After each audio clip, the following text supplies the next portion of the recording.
नमस्कार। मणिपुर पर लगातार मैं वीडियोस आपको दे रहा हूं और आप बहुत सारे उस पर कमेंट कर रहे हो, बहुत सारे लोग उसे अच्छा कह रहे हैं, बहुत सारे लोग मुझे बाइस्ट कह रहे हैं। लेकिन मैं कहता हूं कि दिल्ली अगर भारत का दिल है तो मणिपुर भारत की आत्मा है। मणिपुर भारत की आत्मा मैं क्यों कह रहा हूं कि मणिपुर के अंदर इतनी सारी जनजातियां रहती हैं। एक अकेले मणिपुर के अंदर इतनी तरह के लोग मिल जाते हैं कि आपको कहना है कि ट्राइबल सॉलिडारिटी की बात करें या फिर मणिपुर के अंदर कहते हैं ना कि ट्राइबल हो या मणिपुरी लोग हो या देसी लोग हो, वहां के बासिंदे हो, या कहते हैं हजारों साल से इतने सारे लोग मिलजुल कर मणिपुर में जो रह रहे हैं, तो मणिपुर एक तरह से मिनी भारत ही बोल देंगे मणिपुर को। तो भारत की जो सोच है वो मणिपुर की सोच है, एकता की सोच कि सब मिलजुल कर हंसी खुशी रहे। अब इसको किसकी नजर लगी, किसका इस एकता को किसका ग्रहण लगा, इस विषय पे बात होगी। और आज जो मुख्य मुद्दे हैं उसमें हम पहले तो करेंगे फ्री बॉर्डर मूवमेंट की जो रिजीम है, मतलब रीजन है, एफएमआर बोलते हैं जिसको, उसकी क्या है। हम बात करेंगे पॉपुलेशन कंट्रोल की, हम बात करेंगे एनआरसी की, क्योंकि एनआरसी पर भी बहुत बात हो रही है, एनआरसी पर, और इसमें अलग अलग समुदाय की क्या सोच है। हम बात करेंगे डेमोग्राफिक चेंज की, हम बात करेंगे कि किस तरीके से मणिपुर को बचाया जाए, किस तरीके से मणिपुर की इंटीग्रिटी को अक्षुण्ण रखा जाए और मणिपुर को मणिपुरी रहने दिया जाए, इस विषय पे बात करेंगे। लेकिन उससे पहले मैं एक वीडियो आपको दिखा रहा हूं। इस वीडियो के माध्यम से आप मुझे बताइए कि वीडियो कहाँ की है और किसके बीच में ये चीजें हो रही हैं, कौन लोग ये काम कर रहे हैं, जिसमें आपको बहुत सारी फोर्सेस दिखेंगी। फोर्सेस के साथ साथ बहुत सारा आपको उसके अंदर दिखेगा कि एक अराजकता का माहौल है। तो ये कहाँ का वीडियो है, कौन लोग हैं ये, और क्या हो रहा है असल में इस वीडियो, जो वीडियो मैं आपको अभी चलाने वाला हूँ, इस वीडियो में क्या स्टोरी है, कमेंट में लिखकर थोड़ा सा मुझे भी बताइए, क्योंकि मैं खुद से नहीं इसको वेरीफाई कर पा रहा हूँ। तो मेरे सोर्सेज जो कह रहे हैं, मुझे लगता है कि बहुत सारे लोग इसको जरूर वेरीफाई करेंगे कि वीडियो कहाँ की है। चलिए विधिवत शुरू करते हैं।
जो ये आपने वीडियो देखी, सबसे पहले कमेंट में मैं चाहूंगा कि ये क्या हो रहा है।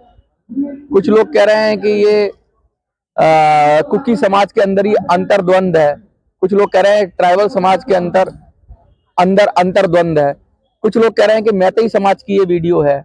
लेकिन मुझे नहीं समझ में आ रहा ये वीडियो कहाँ है, और मणिपुर के अंदर जब इतनी जनजातियां मिलजुल कर रह रही हैं तो क्या हो गया, मणिपुर को कैसे नजर लग गई।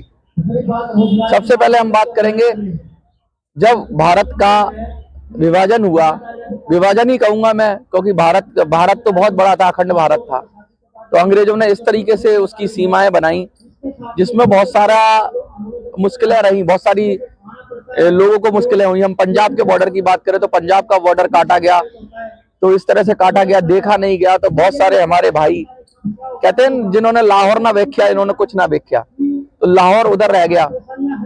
ऐसा हुआ, बहुत सारे लोग यहाँ रह गए। मणिपुर में भी ऐसा हुआ कि मैतेई समाज के कुछ इलाके थे, वो शायद कहीं और रह गए, किसी और देश में चले गए। इसी तरह से कुकी समाज के साथ तो बहुत ही ऐसा चिंताजनक बातें हुई अंग्रेजों ने जब की कि कुछ समाज माफ करिएगा म्यांमार में रह गया, कुछ समाज हमारा भारत में रहा और कुछ समाज हमारा बांग्लादेश में रहा। तो ऐसे जब घाव लगता है, हृदय पे घाव लगता है, तो बहुत ही पीड़ा होती है, क्योंकि कल तक जो एक गांव, पूरा गांव एक था, उसी में बीच में से लाइन हो गई, बॉर्डर हो गया, तो ये बहुत ही दर्दनाक था। और क्योंकि अंग्रेज पावरफुल थे, भारत में उतनी शक्ति नहीं थी उस समय, क्योंकि हम आजादी कर रहे थे, तो उनकी जो भी जायज नाजायज चीजें थी वो सब स्वीकार करनी पड़ी और बंटवारा हो गया। लेकिन बंटवारे के बाद क्या हुआ? बंटवारे के बाद ये हुआ कि लोगों ने ये डिमांड की कि भाई बंटवारा तो हो गया, लेकिन हमें आसानी से हमारा हक और अधिकार मिल जाए, हम लोग एक दूसरे से ट्रेड कर पाए। तो बहुत सारे रास्ते खोले गए, जिसे हम बोलते हैं फ्री बॉर्डर मूवमेंट। जैसे नेपाल के साथ हमारा ऐसा ही है कि हम नेपाल में जा सकते हैं, नेपाल के लोग यहाँ आ सकते हैं। बहुत सारे जिनके साथ मैत्री संबंध थे हमारे, उन देशों के साथ हमने बहुत अच्छी तरीके से अपने बॉर्डर को हैंडल किया, और लोगों को देश बनने के बाद भी इतनी परेशानी नहीं हुई। अब पंजाब की बात करें, पंजाब में तो बहुत बड़ा इंसर्जेंसी का टाइम था, लेकिन आपको पता है कि पंजाब के अंदर भी जब बॉर्डर बना तो करतार साहिब कॉरिडोर की अब बात करते हैं, इतना बड़ा जो पूजनीय जगह थी वो पाकिस्तान में चली गई, और 1 किलोमीटर ही था, लेकिन उसको भी क्योंकि बॉर्डर पर तो बहुत ज्यादा सिक्योरिटी की जरूरत थी, तो बॉर्डर पे सब जगह फेंसिंग हुई, लेकिन फिर भी एक कॉरिडोर बनाकर उसको भी राहत दी गई। तो कहने का मतलब है कि जो कश्मीर के अंदर जिस तरह से बॉर्डर को सील किया गया, जिस तरह से पंजाब में बॉर्डर को सील किया गया, लेकिन नॉर्थ ईस्ट को हमने वैसे नहीं किया। और उसका करने का बड़ा मानवतावादी रीजन था, इसलिए कि भाई अगर लोग तो रह रहे थे, अंग्रेजों ने एक गलत काम कर दिया, हमारे देश का बंटवारा अपने हिसाब से उन्होंने कर दिया, लेकिन हम उसमें बड़ा हृदय दिखाए। हम नेपाल के साथ हमने बड़ा अच्छा तरह से रिलेशन मेंटेन किए। हमने मणिपुर के साथ भी और नॉर्थ ईस्ट के कुछ राज्यों के साथ जो म्यांमार से लग रहे थे, उनके साथ हमने एक एरिया बनाया जिसे हम बोलते हैं फ्री मूवमेंट रिजीम, FMR, शायद FMR बोलते हैं। उसमें क्या था कि 16 किलोमीटर तक कोई भी आदिवासी लोग उस तरफ जा सकते, वहां मतलब जो पहाड़ में रहने वाले लोग हैं वो 16 किलोमीटर इंडिया के अंदर आ सकते हैं और 16 किलोमीटर के लगभग म्यांमार में। तो ये इतना बफर एरिया हमने बनाया। ये एरिया किस लिए बनाया था कि जो मिस हैपनिंग हो गई अंग्रेजों के द्वारा, जो गलत काम हो गया अंग्रेजों के द्वारा, जिस तरह से गलत तरीके से बॉर्डर लाइन खिंच गई, तो उसमें उन लोगों को अपने परिवारों से, अपने रिश्तेदारों से, अपनों से बीच में खाई ना बन जाए। तो ये भारत सरकार कितनी मानवतावादी है नॉर्थ ईस्ट के लिए, इससे उसका पता चलता है आपको कि भाई आपको फ्री मूवमेंट के लिए कोई देश ऐसा अलाउड नहीं करता कि आप इधर से उधर जाओ, उधर से इधर जाओ। तो ये आपकी हितों को हम कितना, आदिवासी के हितों को हम कितना सिक्योर करते हैं, ये भारत ही का हृदय कर सकता है। हमने पंजाब में ऐसा नहीं किया, हमने जम्मू कश्मीर में ऐसा नहीं किया, लेकिन हमने नॉर्थ ईस्ट में ऐसा किया, हमने नेपाल के साथ ऐसा किया, क्योंकि अच्छे भाव से हमने किया। लेकिन उसका क्या हुआ, उसका लोगों ने मिसयूज करना शुरू कर दिया। जो फ्री मूवमेंट था उसकी आड़ में ड्रग्स की बात होने लगी, उसकी आड़ में इलीगल इमिग्रेंट्स की बात होने लगी, उसकी आड़ में हथियारों की बात होने लगी। तो ये जब भारत को ऐसा लगा तो भारत ने उसको रोकने की कोशिश की। तो जब भारत ने रोकने की कोशिश की, पहले आज से 20-25 साल पहले ऐसा हुआ, तो कई कहते हैं कि हमारी आर्मी को भी बहुत नुकसान हुआ, और बाद में वो बॉर्डर की फेंसिंग थी, उसका जो प्लान था वो उसे रोक दिया गया। तो कुछ लोगों ने ये समझा कि शायद हथियार के बल पर उन्होंने भारत सरकार को या भारतीयों को डरा लिया, या हमारी सेना को, हमारी सेना अपने ही लोगों के खिलाफ नहीं काम करना चाहती थी, इसलिए उस काम को डिले किया गया। और ये भी चाहते थे साथ में इसका कोई अच्छा सा सॉल्यूशन हो, क्योंकि उधर भी जो एरिया है वो भी हमारे ही लोग थे, अब आजादी के बाद बट गए, वो बात अलग है। तो इसका बड़ा मानवतावादी हल था, लेकिन इस आजादी का कुछ लोगों ने मिसयूज किया। मैं सब लोगों की बात नहीं कर रहा। इससे डेमोग्राफिक चेंज हुआ, इसी से मणिपुर का सारी प्रॉब्लम की जड़ यही है। जो फ्री बॉर्डर मूवमेंट है ये एक अच्छे के लिए दिया गया था। अगर फ्री मूवमेंट ही करते तो कोई दिक्कत नहीं थी, ट्रेड करते, मूवमेंट करते, लोगों से मिल के आते। लेकिन जब सेटलमेंट बनने लगे भारत के अंदर, जब डेमोग्राफिक चेंज होने लगा, जब आबादी का असंतुलन पैदा होने लगा, तो प्रॉब्लम आई। तो फिर इस प्रॉब्लम को दूर करने के लिए क्या किया जाए, तो फिर एनआरसी की मांग होने लगी। अब यहां पर एनआरसी का रोल आ जाता है। तो जब एनआरसी की बात हम करते हैं तो नेशनल रजिस्टर्स फॉर सिटीजन्स की बात करते हैं, और सिटीजन्स की बात करते हैं कि भाई हमारे देश के नागरिक कौन है। हमारे देश के रिसोर्सेस पे सबसे पहला हक हमारे देश के नागरिकों का होना चाहिए। तो एनआरसी की भी बात होने लगी। फिर मणिपुर में के जो असेंबली में बिल आया पॉपुलेशन का, तो ये सब कारण रहे, क्योंकि पहले तो समस्या हमने बढ़ा दी, और समस्या बढ़ाने के बाद अब उसको हमने कंट्रोल करने की कोशिश की, तो फिर वो झगड़े की जड़ बनी और उस वजह से झगड़ा शुरू हो गया। और फिर ट्राइबल स्टेटस की भी बात हो रही थी, वो एक सेकेंडरी रीजन है, लेकिन मेन रीजन यही है कि इलीगल इंट्रूडर्स या इलीगल जो लोग आ रहे थे उनको हमने लीगली किया हुआ था, भारत सरकार ने किया हुआ था। सडनली उसको रोकने की कोशिश की गई, तो हिंसा वहां से भी उसकी भी एक जड़ है। दूसरी बात यह है कि जब मिजोरम के अंदर जिस तरह से इंसर्जेंसी थी, मिजोरम के अंदर जिस तरह से अतिवाद फैला, और लोगों ने जब भारत सरकार को चैलेंज किया, तो इंदिरा गांधी के समय में लोगों को याद है कि किस तरीके से बॉम्बार्डमेंट हुई, फाइटर जेट का प्रयोग किया गया और उसको फिर उस तरह से ट्रीट किया गया। लेकिन वो तरीका करने पर भारत को मजबूर नहीं किया जाना चाहिए। भारतीय सेना सक्षम है, बड़े बड़ों को सबक सिखा सकती है, चाहे कितने भी बड़े ताकतवर हो, लेकिन अपने नागरिकों के खिलाफ कभी भारतीय सेना खड़ी नहीं होती। ये पाकिस्तान और उनके अंदर बलूचिस्तान जैसी हालत नहीं होनी चाहिए कि उनकी आर्मी अपने ही देश में फाइटर जेट्स का प्रयोग करके बॉम्बार्डमेंट करे। भारत ने इंदिरा गांधी के टाइम में एक बार किया, लेकिन उसके बाद बड़ी अच्छी तरह से हैंडल किया, लोगों के अधिकार सुरक्षित किए, लोगों को मनाया और लोग माने भी।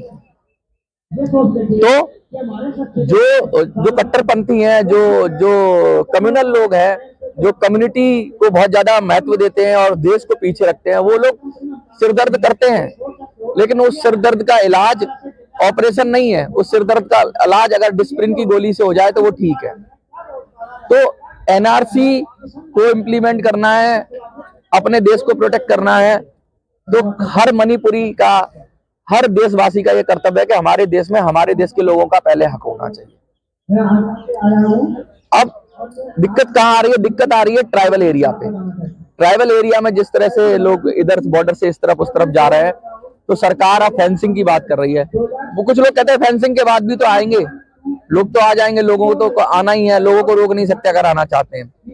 कुछ लोग ये कह रहे हैं कि ग्रेटर मिजोरम बना लो, ग्रेटर त्रिपुरा बना लो। अगर लोग आ रहे हैं तो लोगों के साथ जमीन भी तो आनी चाहिए। अगर भारत के अंदर लोग आ रहे हैं, अभी हजारों लाखों की संख्या में शरणार्थी हैं, और कहते हैं 1600 से भी ज्यादा किलोमीटर लंबी बॉर्डर लाइन है, और जिस पर 16 किलोमीटर, ये 1600 और 16 का अलग अलग डिफरेंस है। 1600 किलोमीटर से ज्यादा बॉर्डर लाइन का मतलब ये है कि इतनी सीमा हमारा पड़ोसी देश के साथ लगती है, लेकिन 16 किलोमीटर अंदर आ सकते हैं वो लोग। म्यांमार के लोग, वहां के रहने वाले 16 किलोमीटर इधर आ सकते हैं, हम उधर जा सकते हैं। तो कहने का मतलब है कि ये जो बफर जोन है, इस बफर जोन का मिसयूज आदिवासियों ने नहीं किया। जो वेस्टेड इंटरेस्ट था लोगों का, जो ऐसी शक्तियां आई जो कि कहते हैं ड्रग कार्टेल आया, उन लोगों ने ये जो एक अच्छाई थी इसको बुराई में बदल दिया। अब मजबूरी ये आ गई है कि अब हमें भी अपने बॉर्डर सिक्योर करने पड़ेंगे, तो झगड़ा वहीं पर है। सेपरेट एडमिनिस्ट्रेशन की बात करें तो मणिपुर में सेपरेट एडमिनिस्ट्रेशन नहीं मिल सकता, ये केंद्र सरकार ने साफ साफ कह दिया है। और अगर किसी को ये लगता है कि वो गन की ताकत पे, हथियारों की ताकत पे सरकार को झुका लेंगे, तो ये भी गलत है। ऐसा नहीं करना चाहिए। लोगों को मिलजुल कर ही रहना चाहिए, क्योंकि कॉन्फ्लिक्ट कहीं भी हो सकता है। आज कॉन्फ्लिक्ट मैतेई के साथ है, कल कॉन्फ्लिक्ट, जैसा कि ये वीडियो आ रहा है, मुझे नहीं पता कि इसमें कौन लोग हैं, उनके साथ भी कॉन्फ्लिक्ट हो जाएगा। तो लड़ाई एक उत्तम रास्ता नहीं है। हमारा देश है ना, मिलजुल के रहने वाला है। मणिपुरी संस्कृति ही आपको बचा सकती है। कोई और आपकी संस्कृति हो, उससे आप कहोगे आपका भाईचारा कायम होगा, तो अपनी कम्युनिटी में ही होगा। लेकिन मणिपुरी संस्कृति है जो कम्युनिटी को इंटरकनेक्ट करती है। नागास को कुकी से, कुकी को मैतई से, मैतई को नागा से, और 30 तरह की और जनजातियां, सबको आपस में कनेक्ट करती है। तो मणिपुरी बनकर ही आप एक दूसरे के में बन सकते हो। आप कुकी बन के, आप मैतई बन के, आप नागा बन के मणिपुरी की तरह नहीं सोच सकते। तो सबसे बड़ी जो आइडेंटिटी है वो मणिपुरी आइडेंटिटी है, और उससे बड़ी भी आइडेंटिटी कोई है तो भारतवासी की आइडेंटिटी है। तो दिक्कत ये है कि जब आप एक आइडेंटिटी में घुस जाते हो, अब आइडेंटिटी की बात करें तो बहुत कुछ लोग दावा करते हैं कि पहाड़ तो हमारे हैं। तो मुझे सबसे पहले नाम आप बताइए, चुरचानपुर नाम है, एक जगह है, तो नाम किस समाज से जुड़ के आता है? आप खुद बताइए। बेशक एक दूसरे समाज का उस पर बहुलता है, ज्यादा हो गए तो, लेकिन अगर चुरचानपुर की बात करें तो वो किस समाज को इंडिकेट करता है कि किस समाज ने वो नाम रखा होगा। और वो नाम चाहे कोई दूसरा समाज, अभी हम श्रीनगर की बात करें, श्रीनगर तो मुस्लिम बहुल इलाका होगा, श्रीनगर तो श्रीनगर है, लेकिन नाम में क्या है? श्रीनगर। तो श्रीनगर ये घोषणा करता है कि वो है किसके साथ? अनंतनाग। ठीक है, ये सब नाम बताते हैं आपके कि आप हिस्टोरिकली किससे जुड़े हुए। तो इतिहास अगर खोजा जाएगा तो सबको पता है कि वो किससे जुड़ रहा है इतिहास। लेकिन इतिहास की बात नहीं है, जो रह रहे हैं वो लोग रहें, इतिहास का आदर करें, एक दूसरे का सम्मान करें, एक दूसरे को प्यार करें। ये जो मैंने वीडियो बीच में चलाई थी, मैं जानना चाहता हूं कि आखिर ये किसके बीच में ये क्लैश हो रहा है, किसके बीच में ये मतभेद हो रहा है, और इस मतभेद से आप क्या समझ रहे हैं। तो कृपया करके इस वीडियो पे कमेंट जरूर करिए। और आज मोटी मोटी बात हमने की कि फ्री बॉर्डर जो मूवमेंट है वो क्या, उसको कैसे हैंडल करें, ऐसे हैंडल किया जाए कि लोग भी मतलब इधर से उधर जाना चाहते हैं, अपने रिश्तेदारों से मिलना चाहते हैं, वो भी बचा रहे, और ड्रग्स और इस सब जो माफिया है इन सबको भी रोका जाए, डेमोग्राफिक चेंज को रोका जाए, घुसपैठियों को रोका जाए। कुछ समाज तो इस पर बात नहीं करना चाहते। असल समस्या ये है, असल समस्या एनआरसी की है, असल समस्या पॉपुलेशन डेमोग्राफिक चेंज की है, असल समस्या ड्रग कार्टेल की है। लेकिन बात किस पर करने की कोशिश हो रही है? सेपरेट एडमिनिस्ट्रेशन पे। सेपरेट एडमिनिस्ट्रेशन समस्या नहीं है। समस्या की जड़ क्या है कि सेपरेट एडमिनिस्ट्रेशन क्यों चाहिए, किन लोगों को चाहिए, क्या सबको चाहिए? सेपरेट एडमिनिस्ट्रेशन के बाद सेपरेट देश की भी बात हो सकती है। ये तो गलत ट्रैक पर है, और इस पर सरकार कभी मुझे लगता है कि सहमत नहीं होगी। शांति कैसे आए इस पर बात होनी चाहिए, रोड कैसे खोले जाएं इस पर बात होनी चाहिए, परस्पर हार्मोनी बने इस पर बात होनी चाहिए, भाईचारा कायम हो इस पर बात होनी चाहिए, और एक कम्युनिटी दूसरी कम्युनिटी से मिलकर रहे इस पर बात होनी चाहिए। एक कम्युनिटी का अपनी कम्युनिटी में कितना अच्छा बॉन्ड है उससे भारत नहीं बनता है। आप हिंदू हो तो हिंदुओं से आपका कितना अच्छा बॉन्ड है, इससे भारत नहीं बनता है। आप मैतई हो तो मैतई से आपका कितना अच्छा बॉन्ड है, इससे भारत नहीं बनता है। आप कुकी हो तो कुकी से आपका कितना अच्छा बॉन्ड है, इससे भारत नहीं बनता है। इतनी सारी ट्राइब्स है, कुकी है, जो है, कुकी जो बोलते हैं जिनको, और फिर चिन्ह है, बहुत सारी ट्राइब्स हैं, और वो उनके अंदर भी आपस में मतभेद हो सकते हैं। लेकिन अल्टीमेटली भारत है ना, एक गुलदस्ता है, ये एक तरह के फूल से नहीं बन सकता। एक रीजन में एक तरह का फूल खिलता होगा तो दूसरे रीजन में दूसरी तरह का फूल खिलता हो, लेकिन कुछ रीजन ऐसे हैं जहां सब तरह के फूल खिलते हैं। ऐसा ही रीजन है मणिपुर। मणिपुर एक ऐसी बगिया है जहां तरह तरह के फूल हैं। उन सब फूलों में से कोई एक फूल अगर बदमाशी करना चाहे तो अलाउड नहीं किया जाएगा। सबको मिलजुल कर ही रहना होगा, सबको साथ में रहना होगा। डेमोग्राफिक चेंज अलाउड नहीं हो सकता, फ्री बॉर्डर मूवमेंट का मिसयूज नहीं करने दिया जाएगा। और ये भारत 150 करोड़ का देश है, कुछ लाख लोग इसको किसी भी तरीके से दबा नहीं सकते, धमका नहीं सकते। ये बात समझ में आनी चाहिए। आपको क्या लगता है इस वीडियो के बारे में? बहुत सारे लोगों को लगेगा कि ये मनोज कैसी बात करता है, लेकिन असल जो मुद्दे हैं मैंने उसकी बात की। असल मुद्दा यही है, एनआरसी का मुद्दा है, ड्रग्स का मुद्दा है, फ्री मूवमेंट का मिसयूज का मुद्दा है, और परस्पर हार्मोनी कैसे कायम हो इसका मुद्दा है, ना कि सेपरेट एडमिनिस्ट्रेशन का। आपको क्या लगता है? अपना कमेंट जरूर दीजिए, देखते रहिए।